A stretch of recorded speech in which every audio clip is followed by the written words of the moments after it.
I always, when I hear Cincinnati, I'm like, yay, Yes. yay, I'm going to Cincinnati, yay.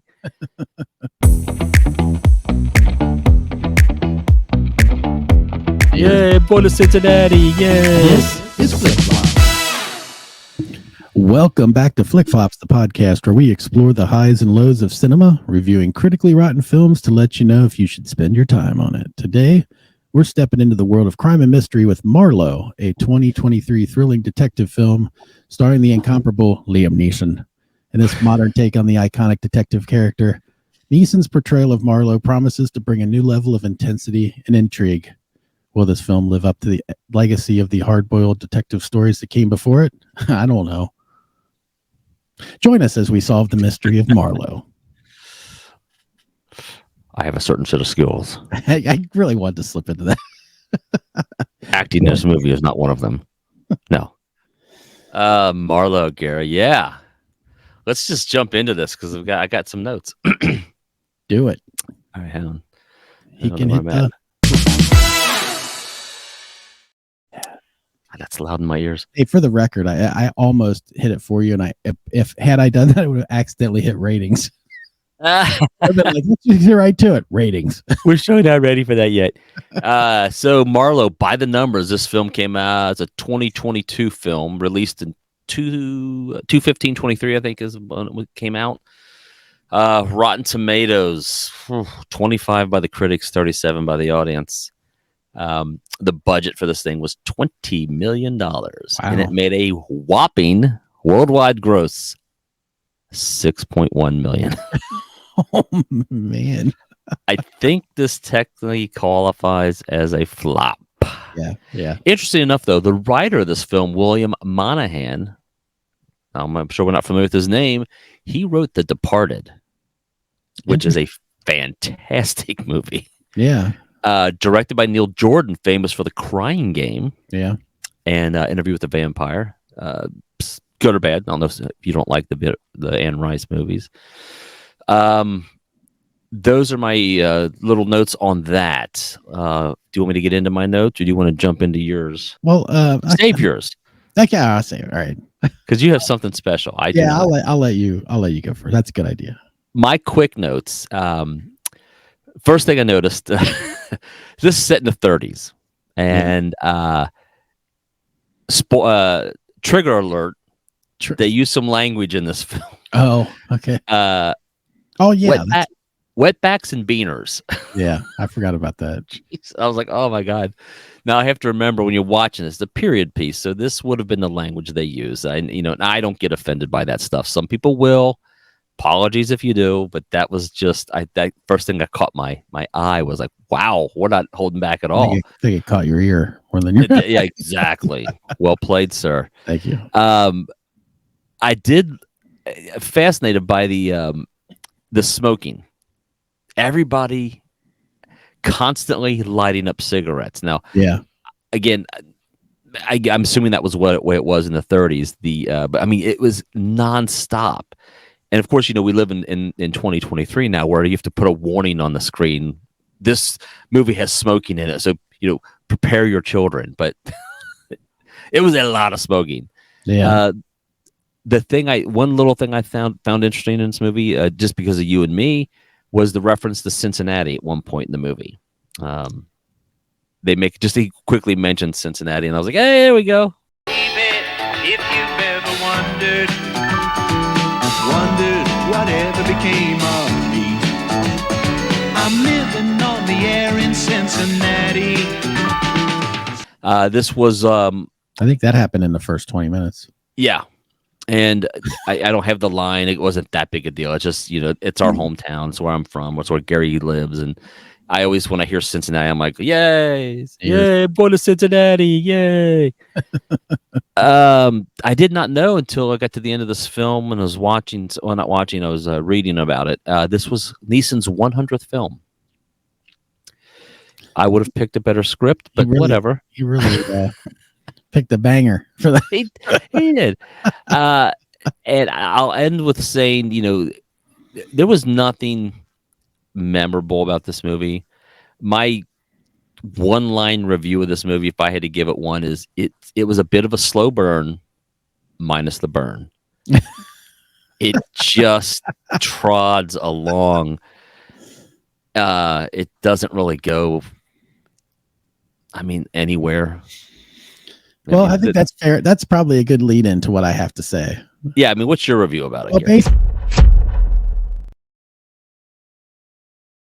This is A tap out. This is the inaugural. Oh my God, ladies and gentlemen. The very first film, but one of us could not finish. I could not. Dude, I watched 20 minutes-ish of this movie. And I was done. I was so bored out of my skull. Now, yes. I get it. I watch slow burn movies. I totally agree with your synopsis there with the because yeah, it was just slow. I'm fine with that. If you're giving me something, I felt like this movie gave me nothing, and there was nothing to hang on to. It was irritating. I was like, man, I kind of felt like I can't tap out of this movie. I don't want to be the first one to do it. Andy's going to be the first one to do it. Yeah. I thought maybe you would tap out of this one, but dude, listen, I just couldn't do it.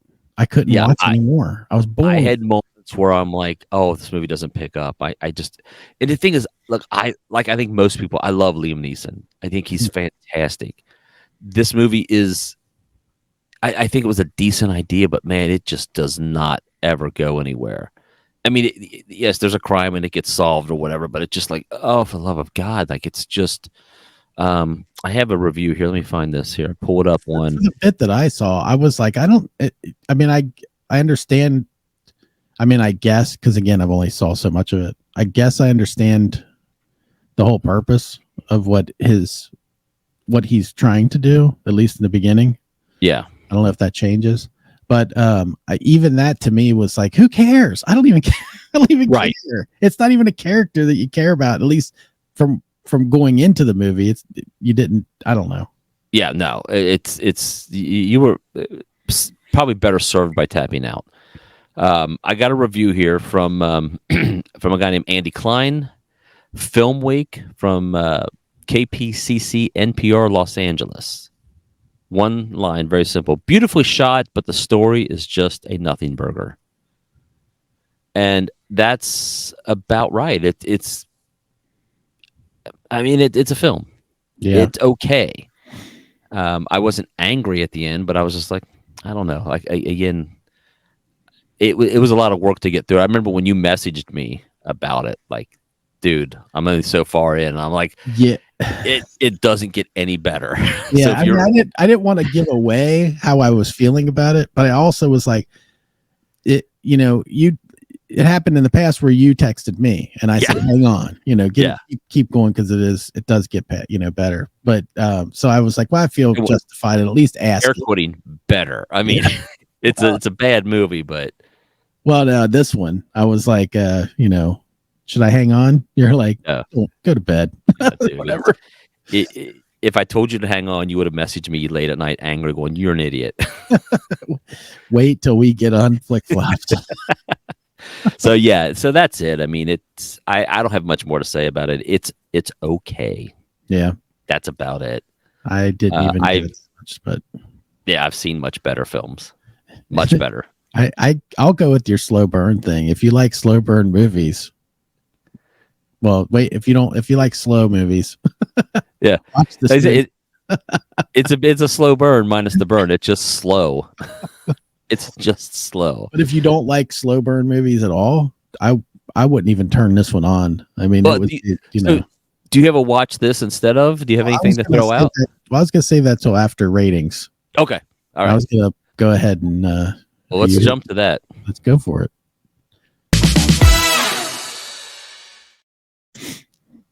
Find mine here. Okay, I'm ready. I'm curious to see what yours is. I know what mine is. Hit it, bro. Let me go first. Yeah, go for it, because then I'll do my. All right, here I am. Interesting. All right. I give it 3. It again because it didn't make me angry. I wasn't like, this is bullshit, which is what we should be doing anyway. That's the kind of movies we're supposed to be watching. That we've had this great run of flops, but we've enjoyed. So again, I always go by my end, but at the end of movie, did I want my money back or was I irritated? I wasn't that bad about it. I mean, I think more just because I enjoyed Liam Neeson and I was kept hoping like this will just get a little better. Yeah. Just a little bit better. Stay alive, I will find you. And I just never got that. And at the end, I was like, no, it's over. I'm done. But I mean, I don't think it's a turd. I mean, it's not in the Catwoman love guru categories. It's not that bad. So Yeah. three poops, 3 solid poops. 3 solid poops. I have to go with Here it comes. it's only fair considering 5 TPs. It would be funny if you gave it 5, recommended it, or gave it a bad review but said, "Oh, I gave it 3." Yeah, well, that's the thing. First 20 minutes is worth it. Well, that would be weird. That would be counterintuitive. It would not make sense. What I was going to say is Liam Neeson has a particular set of skills, but one of them is not picking good movies. At least for his 100th film. I don't know. Yes, exactly. Yeah, it just, he could have done, I don't know. Maybe the money was good. I mean, they spent $20 million making it. I mean, a decent cast. It was. There's some good actors in it. And I like the old timey kind of rapid fire, What can I do for you? Well, I got a motor. I want to look up somebody. Hey, there's 22 Skidoo. Yeah, baby doll. I love that stuff. I kind of long. Operator, give me Klondike 5. Klondike 5. Listen, Dollface, take a memo. Her legs went all the way up to the floor. Wait, no, wait, never mind. Wait, I need another cigarette. This one's only half out. Let me light 2 cigarettes. Bah, bah, bah. Yeah. It's hotter than Satan's Tate in here. What are you talking about? Wait, don't. No. Now here we go in post again. Okay. Hey, I'm going to.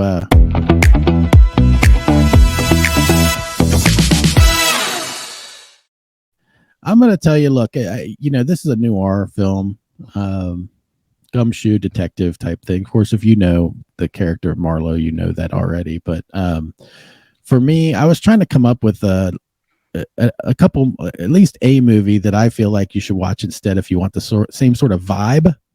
Yeah. These 2 films are, I mean, we talked, you and I, before we got on here, talked about what was it? LA Confidential. LA Confidential, yeah. It's probably really in the same vein. Or Chinatown, which we couldn't really recall any great memories of, but I know it's a classic and it's in the same vein. Definitely, the same type of film. For the same kind of vibe is what I'll call it. 2 movies came out in 2010 that I think are worth your while. One of those, I know Andy really liked, Shutter Island. Yes. Dennis Lehane. I read the book. Very good writer. If you're a book reader, if you read the words, all the words. I have all the words. Another really well done movie by Christopher Nolan from 2010, Inception, which again, same kind of vibe. It's not in the same kind of setting, but it's the same sort of noir kind of, there's stuff going on, a lot deeper. It's more in the sci-fi thriller realm in a way, but great movie there too. Let me blow your mind slightly here. You've not seen it? I've never seen Inception. Oh wow. That's my Brent Walter moment. But for no reason, I just keep meaning to watch it, and then I get sidetracked watching something else because we have to watch all these movies. But yeah, I never. Did you blame it on me? I blamed it on the rain, sir. That's how you're just like my wife. Everything's my fault. But no, I have not seen Inception, but I have it on my short list of films I need to watch. Yeah, you should. Very good film. So anyway, that's it. That's all I got for this thing. That's all I got. I say, Calgon, take me away. Yes. Don't wait. Oh, I know what he's doing. I know what you're doing. You want to see what I do with that later. I want to see what you do in post. This is the new thing. All right, guys. Well, thank you for joining us. Don't waste your time on Marlowe, says me. I would agree. I wouldn't waste your time, but if you have nothing else to do, like all that you've watched every show on your DVR, and you've watched everything on all your streaming services, and you're out of stuff to watch, you're at the end of the internet, watch Marlowe. Yep. And I'm going to end it with this.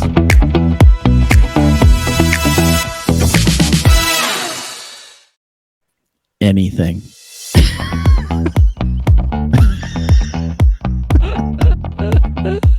It's just a ridiculous. See you guys. Catch you next Bye. time.